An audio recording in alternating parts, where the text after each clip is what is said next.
একাডেমিতে পিসি ট্রেনিং এর মাধ্যমে আপনার সাথে আমাদের মন্ত্রণালয়ে কথা হয়েছিল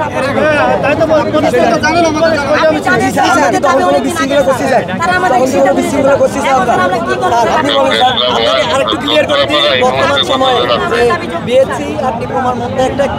দ্বন্দ্ব সৃষ্টি হচ্ছে এটার সাথে আমাদের কোনো সম্পর্ক নেই হচ্ছে সিস্টেমটা হচ্ছে আলাদা আমাদের ডিপ্লোমা হোল্ডার 2 ইয়ার পিসি ট্রেনিং প্রাপ্ত 2 ইয়ার ইন্টারমিডিয়েটের পরে 2 বছর পিসি ট্রেনিং করে বিএসসি কিন্তু 4 বছর ওরা 2 বছর পিসি ট্রেনিং এর পরেই সিটিসি পায় 2 বছর ওরা মেরিন ইঞ্জিনিয়ারিং 4 বছর পড়ে না মেরিন ইঞ্জিনিয়ার কখনোই একটা ক্যাডেট ও মেরিনে পিএইচডি করার পরে ও মেরিন ইঞ্জিনিয়ার হতে পারে না ওরে সিটিসি পাওয়ার পরে সিওসি 3 দেওয়ার পরে একমাত্র অফিসার এবং ইঞ্জিনিয়ার হতে পারে পরীক্ষাটা দেওয়ার জন্য আপনার 12 মাস যা চাই এইটাই এমন না যে বিএসসি শেষ করা হয়েছে আমি ইঞ্জিনিয়ার আমরা এখান থেকে 4 বছরের ডিপ্লোমা করতেছি ঠিক আছে এখন মেরিনের ডিপ্লোমার ক্ষেত্রে মেরিনে যদি সিটিসি না দাও তাহলে এই ডিপ্লোমার কোনো মূল্য নেই এবং আমরা যে 4 বছর ডিপ্লোমা করতেছি আমাদের সরকারি ক্ষেত্রেও কোনো জব সেক্টর নেই এবং আমাদের সার্কুলারও দেওয়া হচ্ছে না আমাদের ভবিষ্যৎ তাহলে কোথায় এতদিন যে আমরা 4 বছর ডিপ্লোমা শেষ করে তাহলে কি আমরা বেকার হিসেবেই থেকে যাব বাংলাদেশে যার জন্য আমাদের এই সিটিসিরা অত্যন্ত প্রয়োজন এবং এর জন্যই আমরা এই দাবিতে আজকে নেমেছি ইনশাল্লাহ আমাদের মূলত 3 দফা দাবি নিয়ে আমরা মাঠে এসেছি আমরা এখন মাঠে আসি নাই আমরা মূলত 2 মাস যাবত আন্দোলন করতেছি আমাদের আন্দোলনটা মূলত 2009 সাল থেকে শুরু হয়েছে কিন্তু আমাদের এই আন্দোলনের কোনো ফলাফল আমরা পাচ্ছি না আমাদের 3টা দাবি হচ্ছে আমাদেরকে ডিপ্লোমা 4 বছর মেরিন ডিপ্লোমার পরে 6 মাস প্রিস ট্রেনিংয়ের মাধ্যমে মেরিন এবং শিপবিল্ডিং টেকনোলজিকে 6 মাসের প্রিস ট্রেনিংয়ের মাধ্যমে সিটিসি প্রদান করতে হবে 2 নম্বর দাবিটা যেটা হচ্ছে আমাদেরকে দেশের যে ইঞ্জিন সেক্টর আছে মেশিন সেক্টর আছে সেখানে আমাদেরকে উপসহকারী প্রকৌশলী পদে জব দিতে হবে এবং 3 নম্বর যে দাবিটা রয়েছে 3 নম্বর দাবিটা হচ্ছে আমাদের শিক্ষার মান প্রতিষ্ঠানের শিক্ষার মান উন্নয়ন করতে হবে আমরা ফ্যাসিস্ট আওয়ামী লীগের পতনের পরে 2024 সালে আমরা এটা আন্দোলন করি তখন প্রবাসী কল্যাণ মন্ত্রণালয়ের উপদেষ্টা ডক্টর আসিফ নজরুল স্যারের সভাপতিত্বে 28 অক্টোবর 2024 সালে 28 অক্টোবর একটি সভা অনুষ্ঠিত হয় সেই সভায় নৌপরিবহন মন্ত্রণালয় এবং প্রবাসী কল্যাণ মন্ত্রণালয়ের যৌথ সিদ্ধান্ত হয় যে আমাদেরকে 6 মাস পিসি ট্রেনিংয়ের মাধ্যমে মেরিন এবং শিপবিল্ডিংয়ে 6 মাস পিসি ট্রেনিংয়ের মাধ্যমে অফিসার সিটিসি প্রদান করা হবে কিন্তু আজকে 8 মাস পেরিয়ে যাওয়ার পরও আমরা এই সিদ্ধান্ত বাস্তবায়ন দেখতেছি না পরবর্তীতে আমরা বিভিন্নভাবে যোগাযোগ করি গত 15 তারিখ আমরা নৌপরিবহন মন্ত্রণালয়ের সামনে শান্তিপূর্ণ অবস্থান কর্মসূচি গ্রহণ করি কিন্তু সেখানে তারা আমাদেরকে নিয়ে মিটিং করে আমাদেরকে মিটিংয়ে 17 তারিখ মিটিং করে বলে আশ্বস্ত করে কিন্তু তারা 17 তারিখ মিটিং করে না এবং আমাদেরকে তাদের এখান থেকে আমাদেরকে সন্ত্রাসী বলে আখ্যায়িত করে এই জন্য আমরা এটা ডিজিসিবিংয়ের বিভিন্ন সোর্স বলছে তারা আমাদেরকে সন্ত্রাসী বলে আখ্যায়িত করছে তো এই কারণে আমরা বুঝতেছি যে আমাদের দাবি নিয়ে কারো কোনো মাথা নাই আমাদের বিএমইডি অধিদপ্তর তারা আমাদেরকে নিয়ে কাজ করতেছে বলতেছে কিন্তু আমরা আশানুরূপ কোনো ফলাফল পাচ্ছি না তাই আমরা আজকে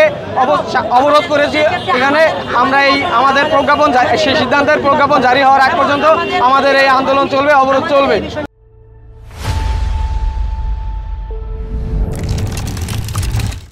আন্তর্জাতিক সংগঠনগুলো আছে বিভিন্ন ফেসবুকের মাধ্যমে প্রচার করা হয়েছে ওনাদের যেই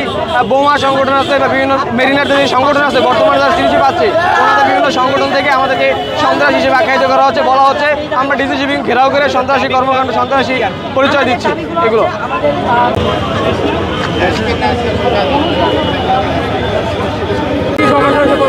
আমাদের সমস্যা হলো আগে আমরা অনলাইন অফলাইন দুইটাই ছিল আর এখন 2 মাস 3 মাস হয়েছে আমাদের অফলাইন বন্ধ করে দিয়েছে অফলাইন বন্ধ করে অনলাইন চালু করছে অনলাইন চালু করার পরে আমাদের অনলাইনে অনেক সমস্যা হচ্ছে যেমন টাকা আমরা একবার পেমেন্ট করলে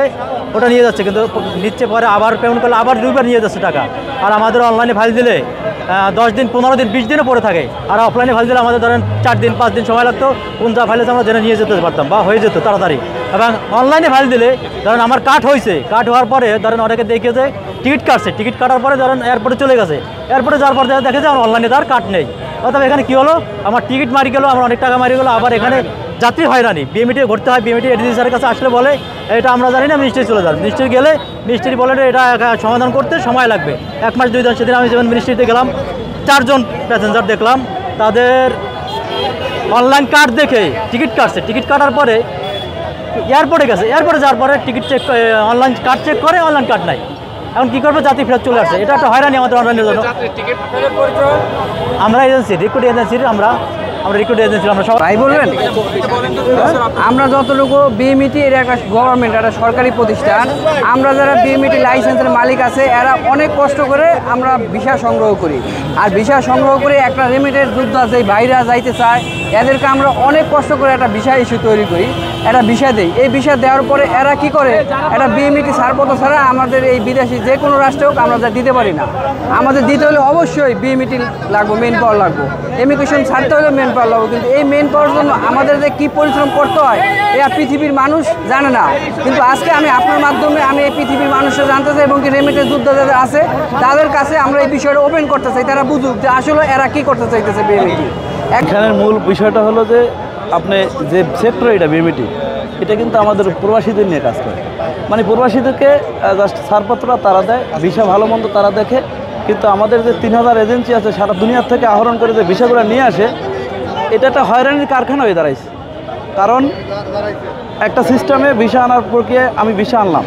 হঠাৎ করে বলে যে অ্যাটেস্টেড লাগবে। এতদিন চলছে, জনমকাল চলছে, সৌদি আরবের সর্বোচ্চ সিকিউরিটি সম্পন্ন একটা এনজাজ আছে মানে অনলাইন, ওটার পরও অ্যাটেস্টেড চাচ্ছে, তারা সুরক্ষার কথা বলছে। বাংলাদেশের প্রেক্ষাপটে আমাদের মূল একটা আনঅফিসিয়াল হলেও মূল কথা হলো আমাদের লোক যাক, আমরা বিদেশে যত পাঠাইতে পারবো আমাদের দেশের জন্য ভালো, আমাদের রাষ্ট্রের জন্য ভালো। বাংলাদেশ থেকে যদি 100 লোক যায় সেখানে 70 জন লোক যায় সৌদি আরবে। আজকে আপনি দেখেন এটা নেমে আসছে 20-এর কোঠায় বা 10-এর কোঠায়, এটা বলা যায় 0-এর কোঠায়। তাহলে এই সৌদি আরবের এই বাজারটা যতটা কাজ করার কথা, রাষ্ট্রের যতটা উদ্বিগ্ন হওয়ার কথা, রাষ্ট্র উদাসীন। আমরা দেখতে পাই যে এটাকে বন্ধ করার পায় তারা মুখে না বললো, অফিসিয়ালি আনঅফিসিয়ালি আমরা বুঝতে পারি যে এটা বিশাল চক্রান্তের জ্বালা বন্দী, এবং সেটার শেষ খেলা শেষ প্যারেক বোধহয় বিএমইটি দেয়।